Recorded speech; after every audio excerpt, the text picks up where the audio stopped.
নাম্বারটা নিয়ে আসেন। ঢাকা রুগী দেখে প্রতি শুক্রবার সকাল 9টা থেকে বিকেল 5টা পর্যন্ত।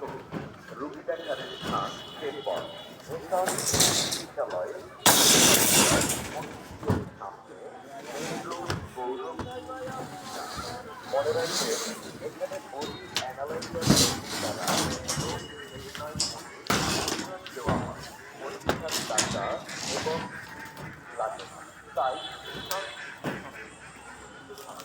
আমাদের ঠিকানা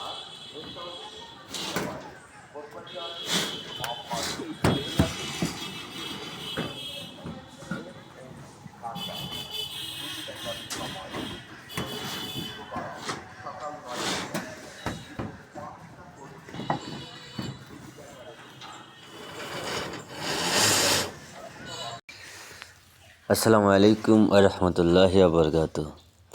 হাই এভরিওয়ান, অনেক দিন পরে আবার চলে আসলাম আমার ইউটিউব চ্যানেলে। আপনারা সবাই কেমন আছেন? আশা করি অবশ্যই ভালো আছেন, আলহামদুলিল্লাহ। তো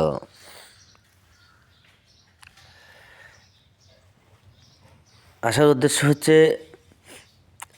অনেকদিন পরে আবার আসলাম। আপনারা সাবস্ক্রাইব করেন না, লাইক করেন না, কমেন্ট করেন না, তাই ভালো লাগে না, আসি নাই। তারপরেও আসলাম যে ছাদ শাটারিং করার পরে আমরা সিটে টেপ মারি। সিটে টেপ মারি কেন, কিসের জন্য? এটার নাম হচ্ছে র্যাক্সিন টেপ। এটা মারি হচ্ছে ছাদ যখন ঢালাই হবে, ঢালাইয়ের সময় সিমেন্টের যে পানিটা আছে ওইটা নিচে পড়তে পারবে না, নিচে বের হয়ে যাবে না, এবং এই সিটটাও ঢালার ভিতরে ঢুকবে না, ফিনিশিংটাও সুন্দর হবে।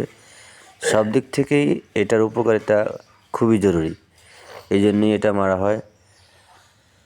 যার কারণে ঢালাইয়ের মশলা পানি ছাদের নিচে পড়তে পারে না, এবং সিটের ভিতরে ঢালাই ঢুকতে পারে না। যখন ভাইব্রেট করা হয় তখন এর ভিতরে পানি ঢুকতে পারে না, আর সিটও ঢালাইয়ের ভিতরে ঢুকতে পারে না। ফিনিশিংটাও খুব সুন্দর হয়, লেভেলটাও খুব সুন্দর দেখায়। অনেক সাশ্রয়ে, অনেক উপকার এটা, এই জন্য এটা মারা হয়।